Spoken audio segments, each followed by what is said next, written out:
नमस्कार, मैं हूं चित्रा त्रिपाठी। शाम के 5 बजने वाले हैं। ये वक्त है आप सभी के बेहद पसंदीदा कार्यक्रम दंगल का। आज का दंगल दिल्ली में इस्तीफा दे चुके सीएम केजरीवाल के सियासी त्याग पर है। आम आदमी पार्टी ने दावा किया है कि मुख्यमंत्री जैसा पद त्याग करने के बाद अब अरविंद केजरीवाल ने सिविल लाइंस वाला 6 फ्लैग स्टाफ रोड का बंगला भी त्याग देने का फैसला कर लिया है। केजरीवाल का कहना है कि आने वाले कुछ हफ्तों के अंदर ही वो बंगला छोड़ देंगे। हालांकि अभी दिल्ली के नए सीएम की शपथ की तारीख का पता नहीं है। चिट्ठी अभी राष्ट्रपति के पास है। एलजी ने 21 सितंबर को शपथ का प्रस्ताव दिया है, लेकिन शपथ से पहले ही केजरीवाल ने बंगला गाड़ी छोड़ने का फैसला सुना दिया है। हालांकि पार्टी की ओर से उनकी सुरक्षा को लेकर चिंता भी जाहिर की गई है और सीएम आवास छोड़ने के बाद अरविंद केजरीवाल कहां रहेंगे ये अभी तक तय नहीं है। लेकिन केजरीवाल की ओर से इस बड़े त्याग के ऐलान पर विपक्ष सियासी सवाल खड़े कर रहा है। बीजेपी कह रही है कि ये त्याग नहीं, मजबूरी है, वरना इस्तीफा और बंगला तभी खाली करना था जब पहली बार गिरफ्तारी हुई थी। कांग्रेस नेता संदीप दीक्षित ने भी इसे दिखावे की राजनीति करार दिया है। ऐसे में सबसे बड़ा सवाल यही है कि क्या चुनाव से ऐन पहले कुर्सी छोड़कर केजरीवाल क्या मतदाताओं की सहानुभूति प्राप्त कर पाएंगे? क्या सीएम आवास छोड़ना केजरीवाल का बहुत बड़ा त्याग है? और क्या सीएम की कुर्सी छोड़ने के बाद केजरीवाल की सुरक्षा को लेकर आम आदमी पार्टी की चिंता वाजिब है? तमाम ऐसे सवाल हैं जिसको लेकर दंगल में बड़ी चर्चा होगी, लेकिन उसके पहले ये रिपोर्ट देखिए।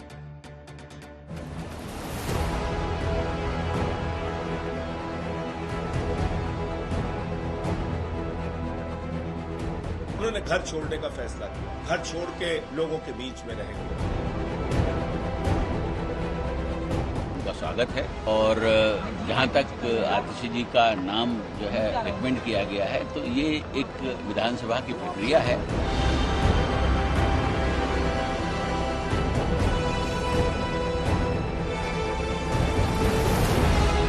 दिल्ली के मुख्यमंत्री पद से इस्तीफे के 24 घंटे भी नहीं गुजरे थे कि आम आदमी पार्टी ने अरविंद केजरीवाल के एक और बड़े त्याग का ऐलान कर दिया।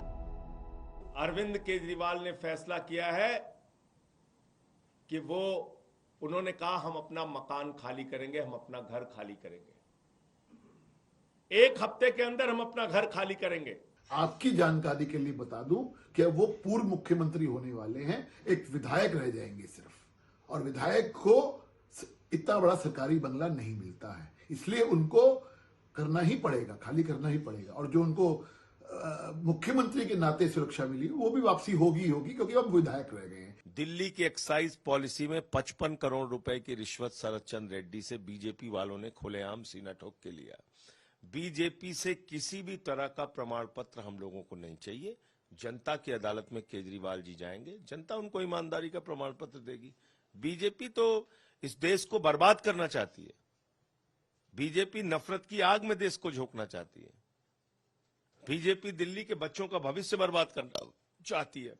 फ्री शिक्षा बंद होगी, फ्री इलाज बंद होगा, फ्री पानी बंद होगा, फ्री बस की यात्रा बंद होगी।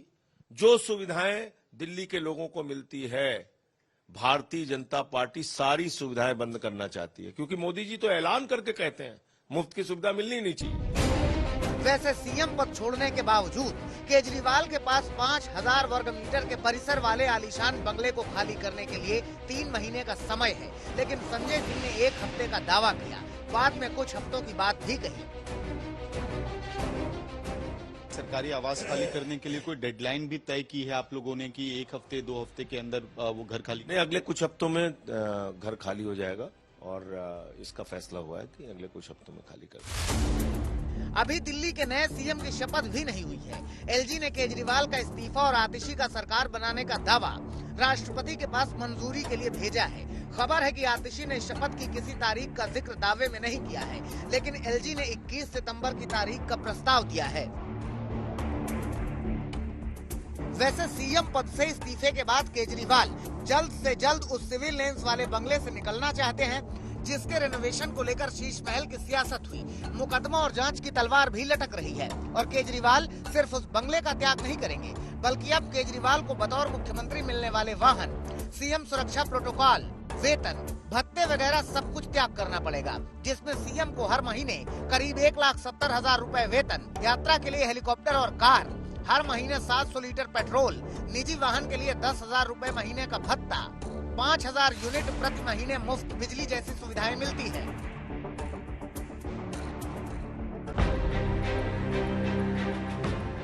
6 फ्लैग स्टाफ रोड वाला सीएम आवास खाली करते ही अरविंद केजरीवाल इन सारी सुविधाओं का त्याग कर देंगे। अरविंद केजरीवाल को तो कोर्ट ने कह दिया था ना कि आप मुख्यमंत्री बनने लायक नहीं हो। ये बात लोग कहते नहीं है, लेकिन कि बेल मिलते समय कोर्ट ने कह दिया कि आप मुख्यमंत्री बतौर रह तो सकते हो, उसका कोई काम नहीं कर सकते। तो इनके लिए तो मजबूरी हो गई थी मुख्यमंत्री बदलना, ये कोई इनकी तरफ से त्याग थोड़ी था। वैसे सरकारी बंगला छोड़ने के बाद केजरीवाल कहां रहेंगे, इस पर अभी फैसला नहीं लिया गया है। पार्टी ये भी फैसला नहीं कर सकी है कि बतौर सीएम मिलने वाले सुरक्षा प्रोटोकॉल की वापसी के बाद केजरीवाल की सुरक्षा क्या होगी। मुख्यमंत्री होने के अलावा जेड प्रोटेक्टिव भी हैं, तो क्या उस सिक्योरिटी का जो पूरा वर्कआउट है उसमें कोई बदलाव होने वाला है? अब ये तो केंद्र सरकार से पूछिए, उसका जवाब मैं कैसे दे सकता हूँ। राष्ट्रीय पार्टी के राष्ट्रीय कन्वीनर होने के तहत भी मेरे ख्याल से वो इंटाइटल्ड हैं कि सरकारी बंगला उनको मिले, तो क्या उसके लिए पहले से कोई अलॉटमेंट है या आप लोगों ने कोई एप्लीकेशन डाला है केंद्र सरकार को? देखिए, उसके बारे में विचार करेंगे। अभी पहले से तो कोई अलॉटमेंट नहीं है। राष्ट्रीय अध्यक्ष राष्ट्रीय पार्टी के जो होते हैं उनको आवास मिलता है, बात आपने ठीक कहा, लेकिन उसके बारे में विचार करेंगे। अभी इस पर कोई फैसला नहीं हुआ। अरविंद केजरीवाल के सीएम आवास खाली करने के बाद क्या आतिशी उसमें रहने जाएंगी या नहीं, ये अभी साफ नहीं है, क्योंकि आतिशी का आवास फिलहाल मथुरा रोड पर AB-17 बंगले में है। हालांकि दिल्ली में मुख्यमंत्री का आवास पिछले 3 दशकों में 3 बार बदल चुका है। 1993 में जब दिल्ली में विधानसभा बनी तो मथुरा रोड के इसी AB-17 वाले बंगले को मुख्यमंत्री आवास बनाया गया था और फिर सीएम आवास बदला और 3 मोतीलाल नेहरू मार्ग में मुख्यमंत्री रहने लगे। 2013 में जब मुख्यमंत्री अरविंद केजरीवाल बने तो पहले वो गाजियाबाद के अपने आवास पर ही रहे, लेकिन बाद में केजरीवाल 1650 वर्ग फीट के तिलक लेन वाले आवास में शिफ्ट हुए और फरवरी 2015 से 6 Flagstaff Road Civil Lines में रहने लगे। अब ये आवास भी केजरीवाल खाली कर रहे हैं, जिसे आम आदमी पार्टी ने सीएम की कुर्सी के बाद एक और त्याग के तौर पर पेश किया है। दिल्ली से अमित भारद्वाज, कुमार कुणाल और पंकज जैन के साथ आज तक bureau.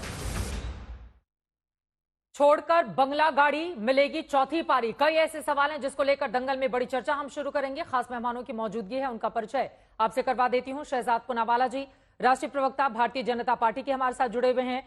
Kuldeep Kumar ji, spokes person आम आदमी पार्टी के हमारे साथ जुड़ चुके हैं। आशुतोष जी, पॉलिटिकल एनालिस्ट हमारे साथ जुड़े हुए हैं। सभी का स्वागत है। शहजाद पूनावाला जी, आपसे शुरुआत करते हुए, आम आदमी पार्टी का कहना है कि त्याग की नई परिभाषा यहां पर रच रहे हैं अरविंद केजरीवाल। कोई मोटी चमड़ी वाला नेता रहता तो वो चिपका रहता घर से, बंगले से, कुर्सी से, गाड़ी से, लेकिन अब अरविंद केजरीवाल बहुत जल्द अपना बंगला भी त्याग देंगे और जब तक जनता मैंडेट नहीं देगी वो नहीं जाएंगे उस बंगले में। क्या है इस पर जवाब आपका?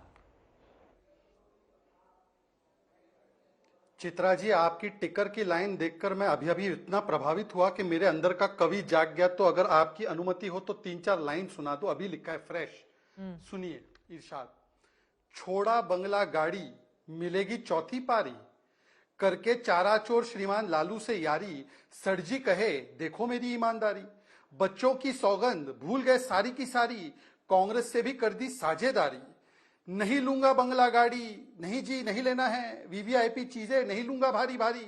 2013 का एफिडेविट है। 10 साल शीश महल में ऐश फरमा के अब सरजी बोले आई एम वेरी सॉरी। ना यमुना साफ हुई, ना मिले साफ पानी, पाठशाला के बदले बने मधुशाला, I mean 1 पे 1 फ्री के व्यापारी। अब सांस लेना है मुश्किल इस दिल्ली में, जहरीली है हवा सारी, एक वर्षा में डूब जाती बिचारी दिल्ली हमारी, व्यवस्था बर्बाद करके सरजी बोले विज्ञापन करो जारी, सब मिलके बोलो सरजी वाह वाह, I am very sorry, I am very sorry. ये है इनका हाल। ये 2013 का एफिडेविट है। देखिए, मैंने हल्के तरीके से बात रखी है पर बहुत दूर तक ये बात जाने वाली है चित्रा जी, ये वायरल होने वाली है। ये 2013 का एफिडेविट है, पढ़कर सुनाता हूं। I reject VVIP culture, I will not take bungalow and security. ये सबको बांटा था इन्होंने, मेरे घर पे भी आया था। क्या हुआ इसका? अच्छा, बच्चों की सौगंध खाकर बोला था हमें तो क्या चाहिए जी, हम तो वैगनार से घूमते हैं, 2 कमरे चाहिए, पैर पसारने की जगह चाहिए। और फिर क्या हुआ?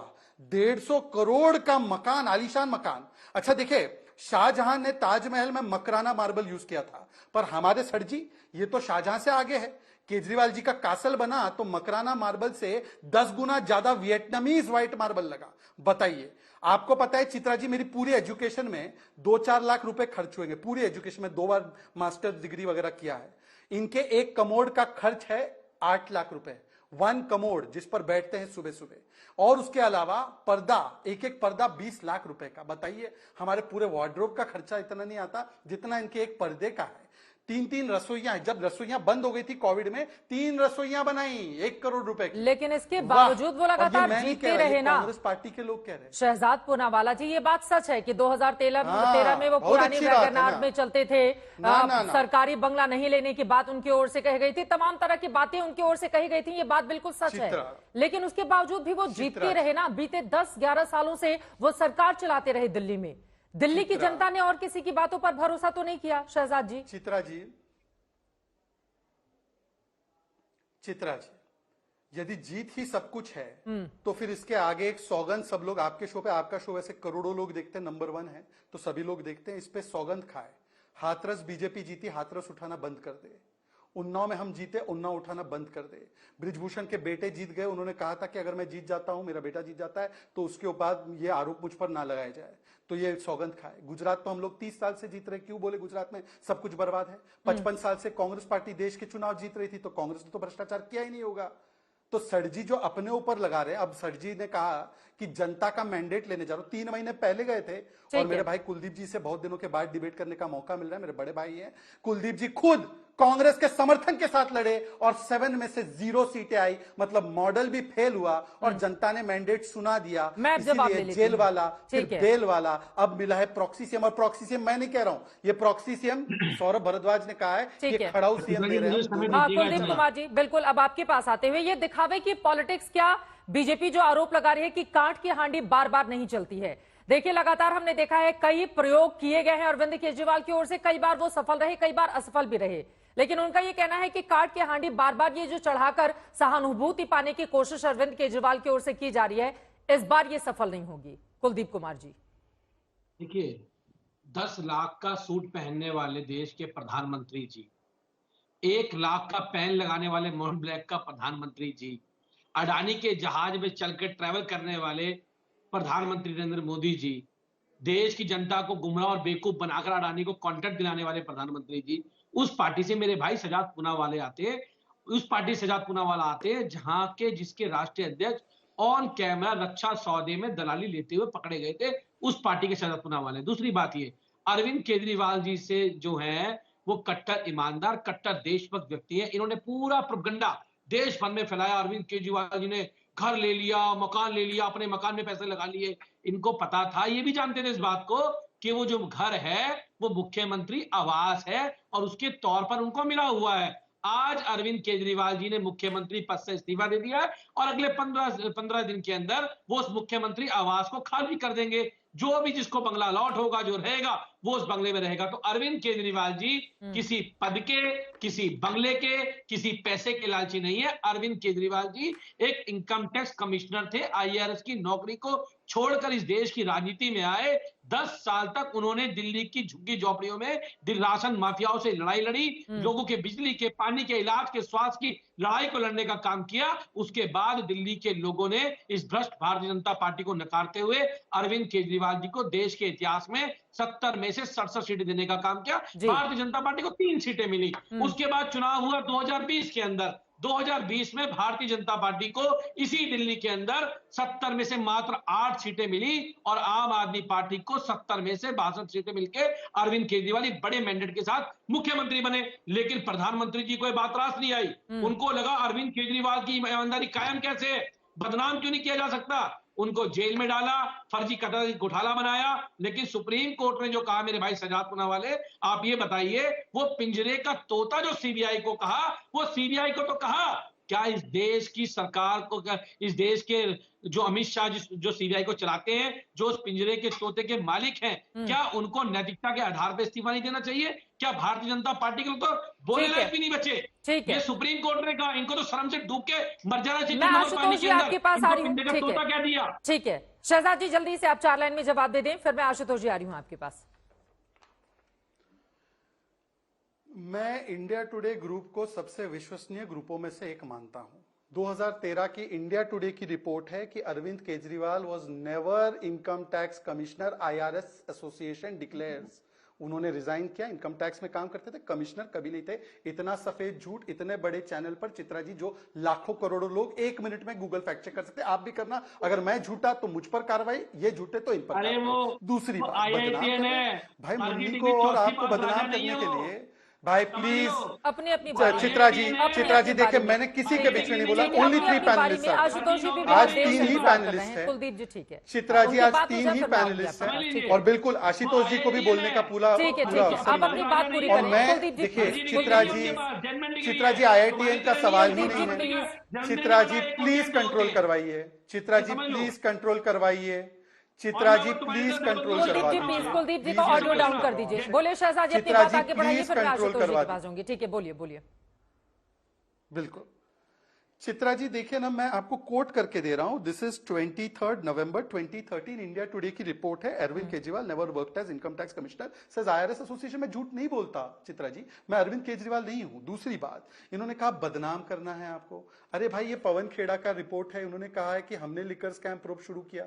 आए दिन बयान आते, आज का अलका लांबा और देवेंद्र यादव जी का बयान देख लो, पर उनका जुलाई का बयान देख लो, बोल रहे 3 C of corruption, cheating and चालबाजी है आम आदमी पार्टी। छोड़ देते हैं उस विषय को भी। तीसरी बात, उन्होंने कहा बंगारू लक्ष्मण, बिल्कुल बंगारू लक्ष्मण पकड़े गए, उन पे आरोप लगा तो उन्होंने इस्तीफा दिया, और वो करप्ट जब कन्विक्ट हुए तब वो भारतीय जनता पार्टी में नहीं थे। लालू आज भी है और आपका अलायंस उनके साथ। और आखिरी चौथी बात अडानी पर, क्योंकि घूम फिर के अडानी पे आते हैं, तो ये अडानी के तो आपके मित्र कांग्रेस में भी है, ये शरद पवार के साथ भी अडानी है, ये ममता दीदी के साथ भी अडानी है। तो बोलो अडानी तो आपके पंजाब में भी इन्वेस्ट करके बैठे हैं, तो बोलो अडानी के सारे प्रोजेक्ट कैंसिल करूंगा। और आखिरी बात, उन्होंने कहा शीश महल मुख्यमंत्री, लास्ट बात Chitra ji 10 second, no more than 10 seconds. उन्होंने कहा आपके शो पर कि मुख्यमंत्री आवास है। चित्रा जी आपके रिपोर्टर, टाइम्स नाउ के रिपोर्टर जब वो आवास देखने गए शीश महल का, तो उनको पीटा गया और नहीं आने दिया गया।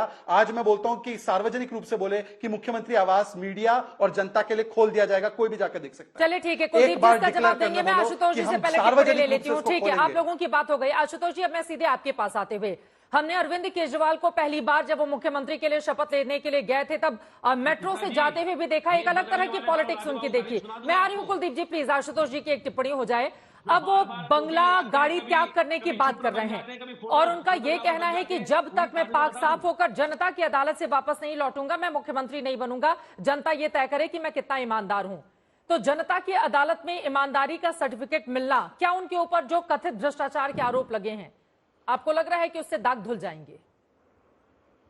चुनाव जीतने की वजह से तो कोई आदमी अपराध मुक्त नहीं हो सकता। अपराध मुक्त आदमी तभी होता है जब हिंदुस्तान की अदालतें उनको अपराध मुक्त करती हैं। तो इसलिए ये कहना कि जनता की अदालत में जाएंगे, जनता उनको फैसला करेगी, एक राजनीतिक फैसला है। जाहिर सी बात है उनके ऊपर गंभीर आरोप लगे हैं, वो 6 महीने तक जेल में रहे हैं और इससे उनकी छवि को नुकसान पहुंचा है। तो जनता की अदालत में अगर जा रहे हैं तो ये एक राजनीतिक फैसला है, उनको जाने का पूरा अधिकार है और इस पर टिप्पणी करना कोई बहुत वो लाजमी बात भी नहीं है।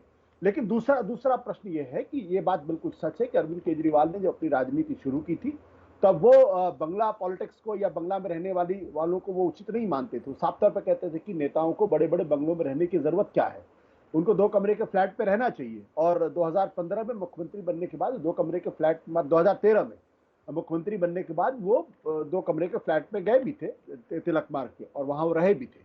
अब वहां के बाद से जिस तरीके से मुख्यमंत्री आवास में पैसा खर्च किया गया वो सारी दुनिया ने देखा है, सब उसको समझते हैं और ये एक तरीके का उनकी पॉलिटिक्स में एक डाइवर्जन है। और अगर वो नहीं करते तो शायद ज्यादा बेहतर रहता, क्योंकि उनकी छवि एक ऐसे नेता की थी जो भ्रष्टाचार से लड़ रहे थे और जो भ्रष्टाचार से लड़ते हुए देश की व्यवस्था को बदलने की बात करते थे। अगर उसमें उनके ऊपर इतने गंभीर आरोप लगते हैं और शीश महल जैसी बात सामने आती है तो जाहिर सी बात है उनकी छवि को नुकसान पहुंचता है इसकी वजह से। केजरीवाल का ये जो दांव है वो आम आदमी पार्टी के लिए संकट या फिर मौका, क्योंकि कई राजनीतिक प्रयोगों के लिए भी वो जाने जाते रहे हैं। और देखिए, इस बात से भी आशुतोष जी इनकार नहीं किया जा सकता है कि 2012 नवंबर में जिस आम आदमी पार्टी का उन्होंने गठन किया, 10 सालों के बाद ही उसको राष्ट्रीय पार्टी का दर्जा हासिल हो जाता है। तो ये जो इस बार का उनका दांव है, क्योंकि एक तरफ एंटी इनकम्बेंसी भी दिल्ली की है जिसको लेकर यकीनन उनके सामने चुनौतियां कई हैं, तो ये दांव है या क्या समझ में आ रहा है? नहीं, देखिए, इसमें इसके पीछे दो चीजें हैं। पहली बात तो ये कि 10 साल से, बल्कि अगर आप 2013 से देख ले तो तकरीबन 11 साल से उनकी वो सरकार में है, या सरकार के मुख्यमंत्री के तौर पर वो दिखाई पड़ते हैं। बीच में जरूर कुछ समय के लिए राष्ट्रपति का शासन हो गया था, तो 10-11 साल की एंटी इनकम्बेंसी किसी भी सरकार के लिए बहुत बड़ी होती है। अभी हमने 2024 के लोकसभा के चुनाव में देखा कि प्रधानमंत्री नरेंद्र मोदी की लोकप्रियता के बावजूद भी सरकार के खिलाफ नाराजगी थी, लोगों का गुस्सा था, और इसी वजह से वो बहुमत का आंकड़ा नहीं छुपा है। तो एक तो ये प्रयास है कि जो एंटी इनकम्बेंसी है उस पर चर्चा ना हो और किसी दूसरी चीज पर चर्चा हो। दूसरा, जिस तरीके से उन्होंने ये जो बंगला छोड़ने की बात की है या मुख्यमंत्री की कुर्सी छोड़ने की बात की है, वो भी अपने आप एक इमोशनल कार्ड खेलने की कोशिश की जा रही है, क्योंकि उनको मालूम है कि चुनाव के दौरान भारतीय जनता पार्टी लगातार उनके इस्तीफे मांगती और लगातार उनके ऊपर भ्रष्टाचार के आरोप लगाती। तो उन्होंने सीधे उस दांव की काट के तौर पर स्पष्ट कर दिया कि मैं भारतीय जनता पार्टी के आरोपों से डरता नहीं हूं, और अगर मैं डरता होता तो मैं जनता की अदालत में नहीं जाता, क्योंकि जनता ने मुझे चुन के भेजा है। अगर जनता को लगेगा कि अगर मैं ईमानदार हूं या बेईमान हूं तो भी जनता उसी तरीके से फैसला करेगी। ये प्योरली पॉलिटिकल फैसला है और भारतीय जनता पार्टी की रणनीति को एक तरीके से न्यूट्रलाइज करने की कोशिश है। आपको याद होगा जब वो जेल में थे तो भारतीय, और जेल से बाहर जब आए तो लगातार भारतीय जनता पार्टी ने उनका इस्तीफा मांगा, क्या अपने पद से इस्तीफा दिए, तो सुप्रीम कोर्ट ने आपके काम करने पर प्रतिबंध लगा रखा है, आप मुख्यमंत्री के तौर पर अपने काम को नहीं कर सकते। अब उन्होंने इस्तीफा दे दिया तो भारतीय जनता पार्टी के पास अब कहने के लिए कुछ बचा नहीं। तो जाहिर सी बात है, भारतीय जनता पार्टी की रणनीति को न्यूट्रलाइज करने के लिए उन्होंने ये काम किया है और जनता के बीच में एक भावनात्मक संदेश देने की कोशिश की। अब ये संदेश कितनी कामयाब होगी इसका फैसला तो दिल्ली की जनता को करना है, लेकिन भ्रष्टाचार के मामलों में कई बार हमने लोगों को चुनाव जीतते हुए देखा है, जिसमें जयललिता, करुणानिधि का उदाहरण भी हमारे सामने है। तो 2014 में डॉक्टर मनमोहन सिंह की सरकार को जाते, या फिर शीला दीक्षित के खिलाफ भ्रष्टाचार का जो आरोप लगाकर आम आदमी पार्टी सत्ता में आई है, उसको भी जाते देखा है। लेकिन कुलदीप कुमार जी, आपसे मेरा अगला सवाल यह है, अरविंद केजरीवाल ने एक चुप्पी साध कर रखी है। देखिए, वो इसके लिए जाने नहीं जाते हैं। जब से उन्होंने इस्तीफे का ऐलान किया, उन्होंने कल जाकर इस्तीफा दिया, लेकिन एक भी बार ना वो मीडिया के सामने आए, ना उनकी ओर से कोई बयान दिया गया। इसके पीछे कुछ खास वजह है क्या कुलदीप कुमार जी? वो इसके लिए जाने नहीं जाते हैं? नहीं चित्रा जी, इसमें ऐसी कोई वजह नहीं है। और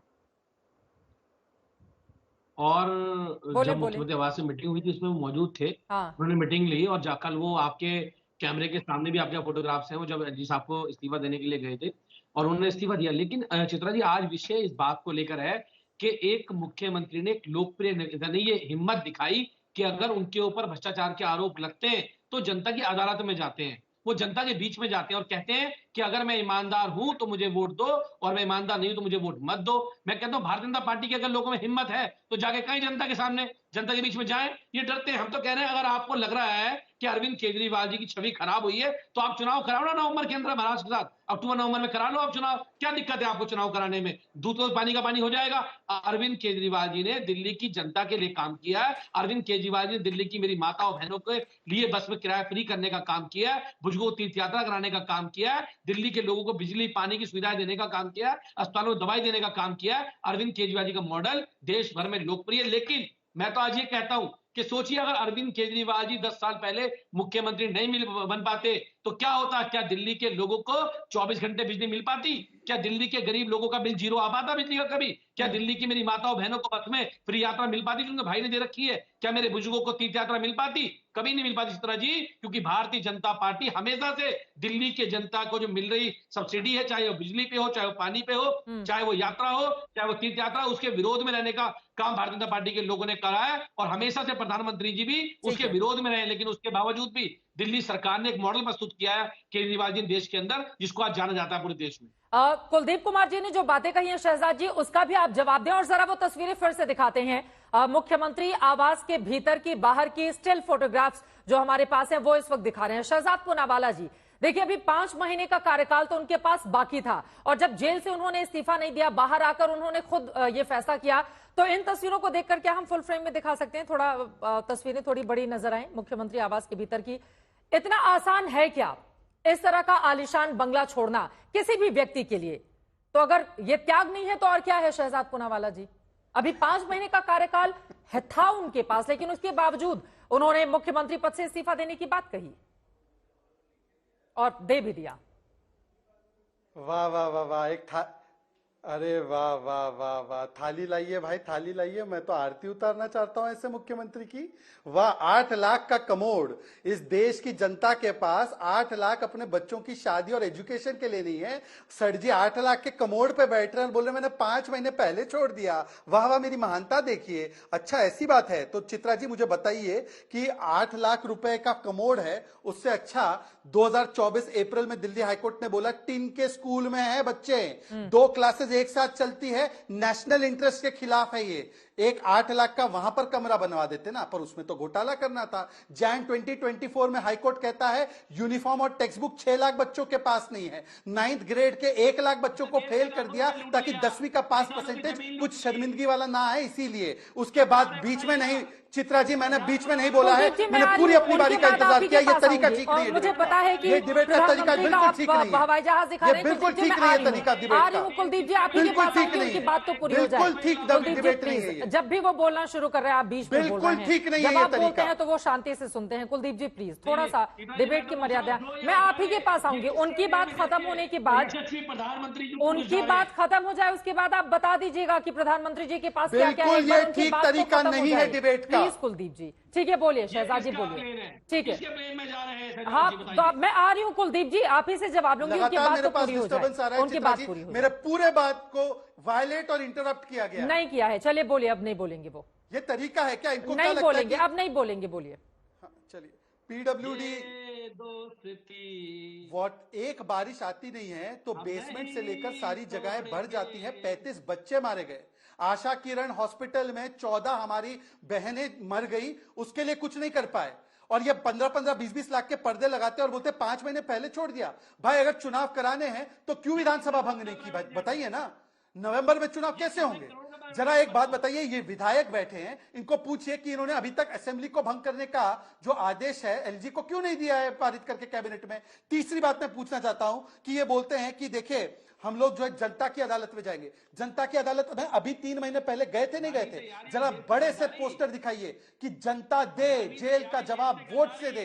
उसमें जनता के पास गए, मॉडल इतना अच्छा था तो कांग्रेस से गठबंधन करके जाना पड़ा और उसमें भी जनता ने 7 सीट हराई। और लगातार वो मेरे बीच में बोल रहे हैं, डिस्टर्बेंस कर रहे हैं। चित्रा जी, ये बिल्कुल ठीक तरीका नहीं है डिबेट। कुलदीप जी को मैंने कई बार टोका, अब वो नहीं मान रहे हैं, मैं क्या कर सकती हूं? मेरी बातों को जनता तक ना पहुंचे इसलिए कर रहे हैं। आखिरी बात, नहीं ऐसा है, बात मानने की बात नहीं है। बात यह है कि ये कोई डिबेट का स्लॉट और विज्ञापन का स्लॉट अलग होता है। ये इनको समझा दीजिए कि यहाँ पर विज्ञापन नहीं चल रहा। ठीक है, अपनी बात पूरी कर ले, मैं वो जवाब देना पूरी बात सुनी, फेयरनेस में उनको मेरी बात सुनी चाहिए, मेरी बात पूरी होने दीजिए। मैंने 2 बातें रखी। एक तो ये मुख्यमंत्री आवास है, जो आज तक का तस्वीर है, ये बोल रहे हैं कि ये सही नहीं तस्वीर। तो एक बार मैं फिर से एक बार कह रहा हूं, 2 चुनौती दे रहा हूं। एक ये कह दे कि आज तक का रिपोर्टर हो, टाइम्स नाउ का रिपोर्टर हो, देश का कोई भी रिपोर्टर हो, आशुतोष जैसे रिपोर्टर हो, कोई भी रिपोर्टर हो, हम शीश महल अर्थात मुख्यमंत्री निवास का दरवाजा अभी खोल रहे हैं, जाकर देख लीजिए, ऐसी कोई चीज नहीं है। दूसरी बात, आपको ऐसा क्यों लग रहा है कि उसमें छिपाने वाली बात है और मुख्यमंत्री नहीं खोलेंगे दरवाजा? बार बार इस बात पर इतना जोर क्यों दे रहे हैं शहजाद पूनावाला जी आप? क्योंकि मतलब वो नहीं दिखाना चाहते हैं। मैं आपको बताता हूं क्योंकि जिस समय पर शीश महल की रिपोर्ट सामने आई थी कि कैसे हर खर्चे को 10 करोड़ के नीचे रखा गया ताकि सीएजी की और बाकी उसमें पीडब्ल्यूडी की परमिशन ना लगे, बड़े अधिकारियों की, तब आपके रिपोर्टर, आपके साथ साथ मैं रिपोर्टर्स के नाम ले सकता हूं, भावना टाइम्स नाउ से, हिमांशु टाइम्स नाउ से, आपके कई सारे जुझारू पत्रकार, ये सब गए थे वहां पर और उन्होंने बोला कि हमको देखना है जो ट्रांसपेरेंसी की, आरटीआई की बात करने वाले लोग, भ्रष्टाचार के खिलाफ बात करने वाले लोग, उन्होंने पीट कर उन बंगला खाली करना इतना भी आसान नहीं होता है। लखनऊ में हमने देखा था बंगला खाली होने के बाद क्या स्थिति बनी थी। आशुतोष जी इसका जवाब देंगे, लेकिन कुलदीप जी के पास में जल्दी से जाते हुए, शहजाद जी आपकी बात हो गई। दिल्ली बीजेपी के पास कोई बड़ा चेहरा भी तो नहीं है, कैसे लड़ेंगे? ये भी तो सवाल है ना शहजाद पूनावाला जी। हाँ एक बात जल्दी से बोलिए, फिर मैं जा रही हूँ कुलदीप जी आपके पास। बोलिए एक बात बोलिए जल्दी। ऐसा है, मैं इनको कहता हूँ, चित्रा जी देखिए, इन्होंने कहा कि हमें दिखा दीजिए। एक बार उनकी एक बात हो जाए, एक बात उनकी हो जाए, फिर कुलदीप जी आप जवाब दीजिएगा। 2 लाइन में जल्दी से अपनी बात खत्म कर लें शहजाद जी। अब बोलिए। चित्रा जी, आप जानते हो मेरा स्वभाव, मैं आपको और आपके शो पर जो भी पैनलिस्ट बैठते हैं मैं उनको बड़ा सम्मान देता हूं, मैं कभी ऐसी वैसी बात नहीं करता। आप मुझसे बहुत ज्यादा अनुभवी और समझदार हैं। मैंने एक बहुत महत्वपूर्ण सवाल पूछा, अगर ये मुख्यमंत्री का आवास है, ये पब्लिक स्पेस है, जो इंफॉर्मेशन और राइट टू इंफॉर्मेशन की बात करते हैं, एक बार ऐलान कर दे विधायक जी कि किसी को भी आकर देखना है मीडिया के बंधुओं को, हम दिखाने के लिए तैयार है। अरे अब तो वो छोड़ ही रहे हैं अपना आवाज, ठीक है। थोड़ा सा गोल पोस्ट चेंज मत करवाइए। कुलदीप कुमार जी आप जवाब दीजिए, उन्होंने बहुत सारे आरोप लगाए, मैं जवाब ले लेती हूँ। ठीक है, मैं जवाब ले लेती हूँ। कुलदीप जी कुछ दिखाना भी चाह रहे थे, बोले कुलदीप। मेरे भाई शहजाद बड़े अनभिज्ञ हैं और बहुत बचकानी बातें करते हैं। मैं इनसे बोलना चाहता हूं, अगर इन्हें बोला कि मुख्यमंत्री आवास है, जनता का आवास, सरकारी आवास है, मैं इनको बोलता हूं प्रधानमंत्री का आवास किसका आवास है? मैं चैलेंज करता हूं आपको, प्रधानमंत्री आवास को दिखाइए मीडिया को। मैं सारी मीडिया को लेकर कल जाऊंगा, आप स्वीकारेंगे चैलेंज मेरा? बताइए, कल एक दिखाइए, मैं भी देखूं प्रधानमंत्री कौन से कमोड पे बैठते हैं, कौन से पर्दे प्रधानमंत्री लगवाए हुए हैं। कल आप प्रधानमंत्री को उसमें एंट्री कराइए। दूसरी बात, आपको बड़ा शौक है घर देखने का, तो अभी ये 15 दिन बाद खाली हो जाएगा। आपकी पूरी भारतीय जनता पार्टी सारे जाके चेक करिएगा कौन सा कमोड लगा हुआ है, सारे घुस के देख लीजिएगा। दूसरी बात, शहजाद जी बचकानी बातें मत करा करो और जवाब दो। मैं तो ये पूछ रहा था आपसे खाली कि ये जो जेट है इस पे अडानी लिखा हुआ है, इससे प्रधानमंत्री जी की क्या यारी है? अडानी से यारी और देश से गद्दारी करते हैं प्रधानमंत्री जी, किसानों से पैसा वसूल कर लेते हैं। दूसरी बात, चित्रा जी जो शहजादियां बैठ के आपके चैनल में बोल रहे हैं ना, ये बेचारे बौखला गए, ये इतने परेशान हो गए, इनको लगा कि अरविंद केजरीवाल जी ने इस्तीफा दे दिया, अपनी सारी सुविधाएं छोड़ दी, बेचारे झूठ परोसते हैं दिल्ली के अंदर, वो कैसे परोसेंगे? और देखिए इन्होंने भी बोला, आपके चैनल पे मैं देख रहा हूं कि अभी मुख्यमंत्री आवास की तस्वीरें को दिखाया जा रहा है आपके चैनल के ऊपर, आराम से ये तो कितने फोटो लिए होंगे ना शहजाद जी, कोई मीडिया वाला जरूर गया होगा, लेकिन आप प्रधानमंत्री आवास को दिखवाइएगा जरूर। मैं भी देखना चाहता हूँ प्रधानमंत्री कौन से कमोड पे बैठते हैं, मैं देखना चाहता हूँ उनको, इंग्लिश सीट पे बैठते हैं या हिंदी सीट पे बैठते हैं, देखना चाहता हूँ। इसका एक वाक्य में जवाब देने दीजिए। जवाब बाद में दीजिएगा। दूसरी बात ये, भारतीय जनता पार्टी पूर्ण रूप से भ्रष्टाचार में डूबी हुई पार्टी है और ये बड़ी नैतिकता की बात करते हैं। अरे जिसको प्रधानमंत्री कहते हैं 70,000 करोड़ का घोटालेबाज अजीत पवार, उसके साथ जाके 2 दिन बाद गठबंधन कर लेते हैं। जिसको कहते हैं अमित शाह अंदर से कुंडी लगा दी हमने, नीतीश कुमार समझौता नहीं करेंगे, अपनी बात से पलट जाते हैं और समझौता जवाब ले लीजिए। उनको नॉन स्टॉप बोलने का मौका और मेरे में हस्तक्षेप किया जा रहा है। अधिकार नहीं है भ्रष्टाचार बोलने का। पूरी रूप से भ्रष्टाचार में डूबी हुई भारतीय जनता पार्टी है, जिसने देश के गरीब मजलूम लोगों को लूटकर उनके खून पसीने की कमाई को खाने का काम किया, और कोई काम आपके पास नहीं है। ना आप किसानों के हुए, ना आप जवानों के हुए, ना नौजवानों के हुए, ना महिलाओं के हुए। आप इस देश में केवल बड़े बड़े उद्योगपति अडानी अंबानी जैसे लोगों के तलवे चाटने का काम करते हो, और कोई काम तुम्हारे पास नहीं है। शहजाद जी आप जवाब दे दीजिए, आशुतोष जी आ रही हूं इसके बाद में आपके पास। चलिए, हाँ, और मैं अभी फिर से चित्रा जी आपसे रिक्वेस्ट कर रहा हूं, मैंने एक भी बार बीच में नहीं बोला है, मेरी बातों को हस्तक्षेप या इंटरप्ट नहीं किया जाएगा। उन्होंने प्रधानमंत्री आवास को लेकर बात की। चित्रा जी, आपको शायद सौभाग्य नहीं मिला होगा, परंतु आपके कॉलीग्स अंजना, राहुल और सुधीर चौधरी को पीएम के आवास पे जाकर उनका इंटरव्यू करने का सौभाग्य नाविका कुमार को और बहुत सारे पत्रकारों को मिला। एक बार सड़जी कर दे इंटरव्यू। सड़जी बोले कि चित्रा को, राहुल कंवल को कब बुला रहे इंटरव्यू के लिए अपने सड़जी के निवास पे, बता दे सड़जी। दूसरी बात, अडानी के साथ अगर पिक्चर होना गलत है तो ये अडानी को प्रोजेक्ट पंजाब की सरकार ने दिया है, कब कैंसिल कर रहे हो? कुलदीप जी जरा डिक्लेयर कीजिए कि कब कैंसिल कर रही है अडानी वाला प्रोजेक्ट जो पंजाब सरकार ने दिया है। तीसरी बात, मैंने तो अडानी की तस्वीरें शरद पवार के साथ भी दिखाई। अडानी का तो प्रोजेक्ट छत्तीसगढ़ में था, अडानी का प्रोजेक्ट राजस्थान में था, अडानी का प्रोजेक्ट तेलंगाना में है, तो उन सरकारों के साथ तो इंडिया अलायंस में आप लोग हैं, तो बताइए कि वो सारी चीजें गलत है। और आखिरी बात, देखिए मैंने आगे फिर से पूछा है कि चुनाव नवंबर में चाहते हैं तो विधानसभा भंग करने के बदले ये बड़ी बड़ी बातें क्यों करते हैं? ये विधायक महोदय हैं, इनको बोलो कि विधानसभा क्यों नहीं भंग करते, क्यों अभी तक उनको चलाकर रखा है? कर दे भंग, चुनाव अपने आप हो जाएंगे। बताइए चित्रा जी। हाँ सुनिए, आपने विधानसभा भंग करने की बात करी, शहजाद भाई आपको जानकारी होनी चाहिए क्योंकि आप चुनाव जीते नहीं इसलिए आपको पता नहीं है। अगर 6 महीने का किसी असेंबली में समय होता है तो चुनाव आयोग के हाथ में, और जब मर्जी चुनाव करा सकता है उसके हाथ में। तो आपको तो पता है अरविंद केजरीवाल जी का ग्राउंड ठीक नहीं है, ये नया संविधान अभी तो पानी हो जाएगा।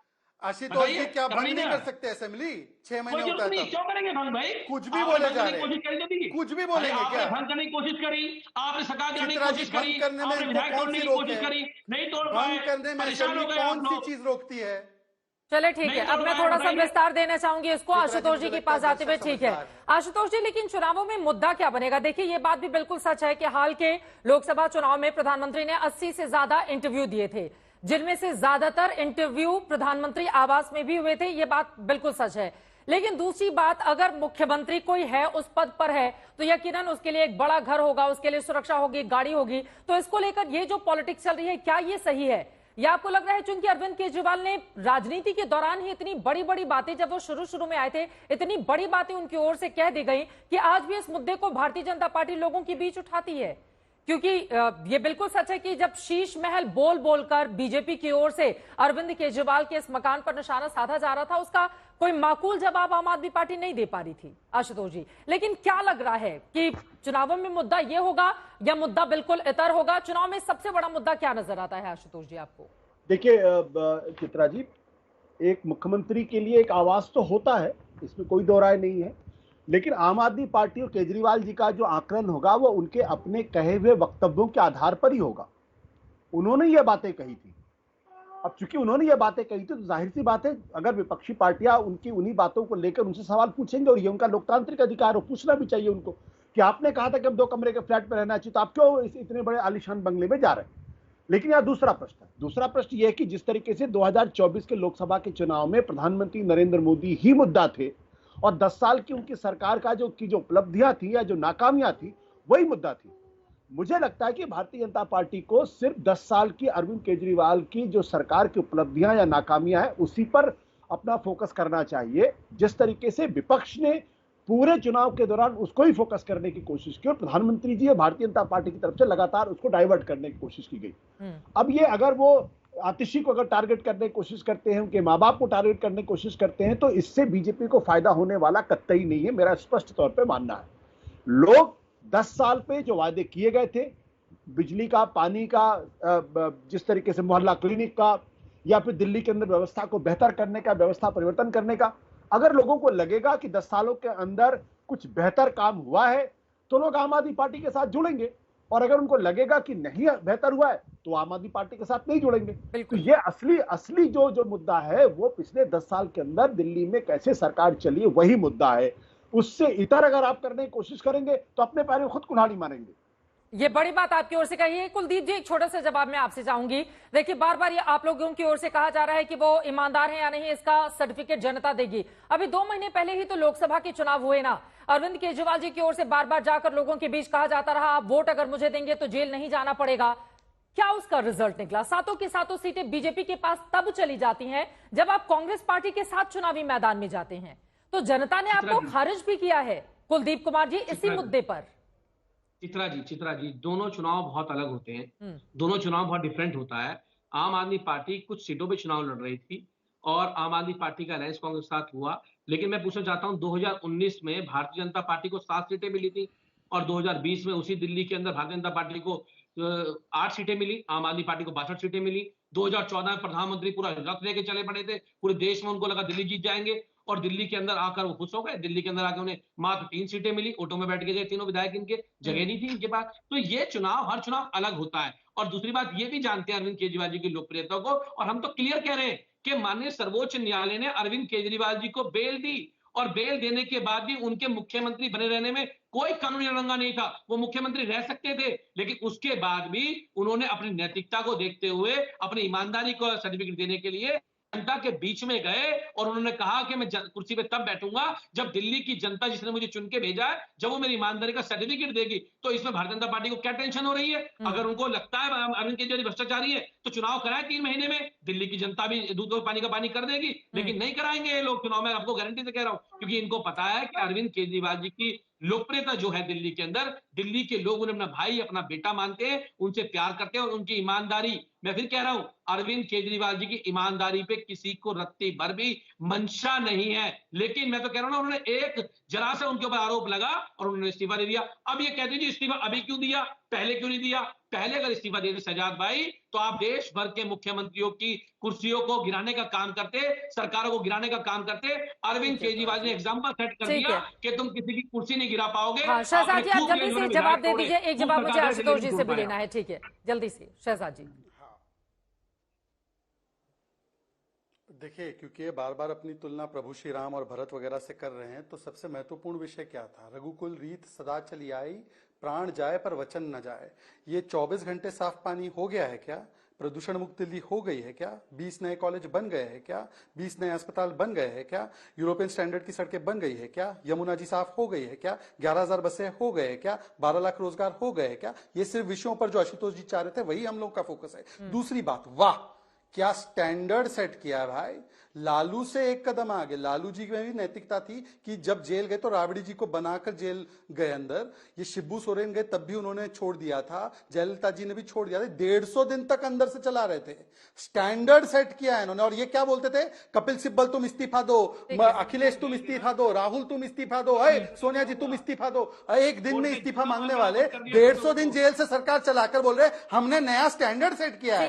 वाह वाह, ये है फैसला हो जाएगा स्टैंडर्ड। किसकी बातों में ज्यादा दम है। एक क्लोजिंग रिमार्क आपसे मैं चाहूंगी आशुतोष जी, लेकिन कांग्रेस पार्टी के इस पूरे मामले में घनघोर चुप्पी क्या बताती है? संदीप दीक्षित को अगर हम छोड़ दें, जो 2013 से ही लगातार आम आदमी पार्टी को निशाने पर लेते रहे हैं, कुछ नया नहीं है उसमें, लेकिन कांग्रेस पार्टी ने एक अलग तरह की चुप्पी साध रखी है अरविंद केजरीवाल के मसले पर। देखिए, संदीप दीक्षित की जो तकलीफ है वो सबको मालूम है कि दरअसल अरविंद केजरीवाल ने शीला दीक्षित को ही डिस्क्रेडिट करके दिल्ली के अंदर आम आदमी पार्टी की सरकार को खड़ा किया था और खुद शीला दीक्षित को नई दिल्ली से हराया था उन्होंने। तो इसलिए संदीप दीक्षित की तकलीफ को आराम से समझा जा सकता है। जहां तक कांग्रेस की बात है, कांग्रेस और आम आदमी पार्टी इंडिया गठबंधन का हिस्सा है, राष्ट्रीय स्तर पर हिस्सा है। और अभी हाल में उन्होंने चुनाव लड़ा है दिल्ली के अंदर, लोकसभा का चुनाव साथ में। हालांकि पंजाब में और अलग तरीके से चुनाव लड़ा था, इसलिए कहीं ना कहीं एक संकोच अभी भी आम आदमी पार्टी और कांग्रेस के बीच में है। लेकिन बहुत जल्द ये संकोच खत्म होने वाला है, क्योंकि ऐसा लगता नहीं है कि दिल्ली के अंदर आम आदमी पार्टी और कांग्रेस के बीच में किसी तरीके का कोई गठबंधन होगा। और अगर गठबंधन नहीं होगा तो फिर कांग्रेस पार्टी को आम आदमी पार्टी पर हमले करने पड़ेंगे, और वो मजबूरी में भी करना पड़ेगा और राजनीतिक तौर पर भी करना पड़ेगा, क्योंकि 10 साल की जो सरकार है वो वहां पे आम आदमी। ठीक है, वक्त हमें इतने की इजाजत देता है। आप तमाम मेहमानों का बहुत धन्यवाद हमारे साथ चर्चा का हिस्सा बनने के लिए। दिल्ली की राजनीति दिलचस्प है। लोकसभा चुनाव में वो बीजेपी को सिर माथे पर बिठाती है, तो विधानसभा चुनाव में वो आम आदमी पार्टी को 2013 से ही लगातार मौके दे रही है। लेकिन इस बार की परिस्थिति 2025 की क्या बदल जाएगी? आम आदमी पार्टी जिस सहानुभूति की लहर पर सवार होने का दावा कर रही है, कि क्या उसके दावे का दम दिखेगा, या फिर 26 सालों के बाद भारतीय जनता पार्टी का यहां पर खिलेगा कमल? रहेगी हमारी नजर। इसी के साथ दंगल में अभी के लिए बस इतना ही। देश और दुनिया की तमाम खबरों के लिए आप देखते रहिए आज।